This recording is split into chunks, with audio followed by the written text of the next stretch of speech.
Back here at the AAC, getting ready for Mavs opening night. We've been trying to hype the fans up, and when it comes to hyping people up, nobody does it better than the game night MC.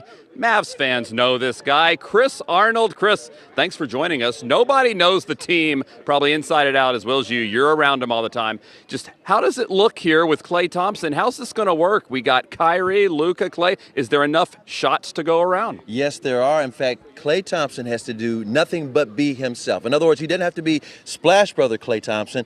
He can basically be Ray Allen from the Miami Heat. In other words, catch and shoot, spread the floor.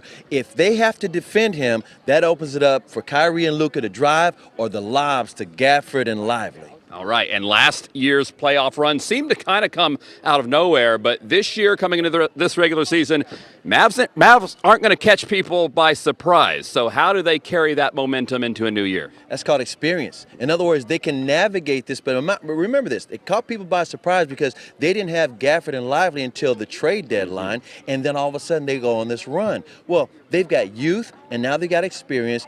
Luka had a taste. He's a champion already from Europe. He's got a taste of it, and he's going to finish the job. Kyrie, he's going to get past those ghosts from the Celtics last year.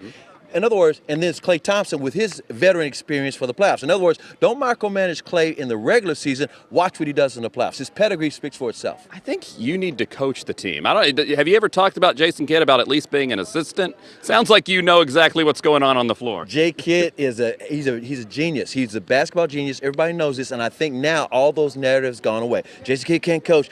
Nico doesn't know how to build a team. Luke is going to leave. All those are washed away with hope. Hopium is in everybody's veins. Everybody's excited. Hopium. I like that. It certainly helps to have a great home court advantage. So how are you going to get the fans fired up this year? It's called energy. Team energy, not just me alone. Everybody, the D-Town crew, the Maniacs, the Drumline, everybody, and behind the scenes, everybody is team energy. When you come into this building, the energy is there, and the players feed off of it. Okay, you mentioned D-Town crew. You mentioned the Drumline, the Maniacs. I want to take part. So Mark and Morgan coming up, I'm going to try to take part in a routine. I talked it over with them. Who knows? You might see me on the floor this year. So stay tuned for that. You're not going to want to miss it.